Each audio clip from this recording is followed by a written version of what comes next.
आणि जवळ येत आहे। ह्या गोष्टीचं भान ठेवून प्रत्येक मनुष्य जगला, प्रत्येक मनुष्याने जर जीवन व्यतीत केलं, सत्कृत्य केलं, सत्कर्म केलं आणि संचित जर वाढवलं तर मनुष्याचा निश्चितच म्हणजे मरण तर येणारच आहे, परंतु आनंदाने एक समोर मनुष्याने आनंदाने समोर जाण्यासाठी मनुष्य निश्चितच पात्र होऊ शकतो।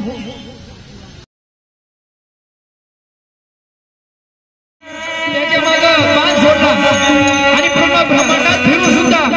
त्याला कोणी वाचू शकत नाही। त्याला परत शेवटी सीतामाईची आणि प्रभू रामचंद्राची शरण पण करावी लागली आणि मग शिक्षा म्हणून त्या कावळ्याचा डोळा हा फुटला आणि त्यांनी उशाप मागितला, प्रभू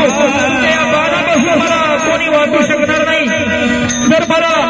उशाप द्या आणि माझा उद्धार करा। मग प्रभू रामचंद्रांनी त्याला असा उशाप दिलेला आहे की जर एखादा मनुष्य निर्वर्त, एखादा मनुष्य मारला, मेला गेला, त्याचं देहावसन झालं आणि त्याच्या दशक्रियाविधीच्या निमित्तानं यावेळेस त्याचे नातेवाईक, त्याचे आई वडील, त्याचे बंधू, त्याचे पुत्र जे कोणी जर पिंड ठेवतील आणि त्या पिंडाला जर तुझा स्पर्श झाला, कावळ्याचा स्पर्श झाला, तर माझा तुला आशीर्वाद आहे की जर तू त्या पिंडाला स्पर्श केला तर त्याला मोक्ष मिळेल किंवा त्या आत्म्याला पुढची गती मिळेल, असा प्रभू रामचंद्रांचा या कावळ्याला आशीर्वाद आहे। म्हणून या दशक्रियाविधीच्या निमित्तानं काकस्पर्श महत्वाचा असतो आणि आता काकस्पर्श झालेला आहे म्हणजे तो मयत व्यक्ती त्याचा आत्मा पुढच्या गतीसाठी तयार झालेला आहे। रवींद्र विठ्ठल लोंढे यांचे जे मयत झालेले आहे त्यांचा आत्मा पुढच्या गतीसाठी काकस्पर्शाबरोबर पुढची गती त्यांना मिळणार आहे आणि या देहातून,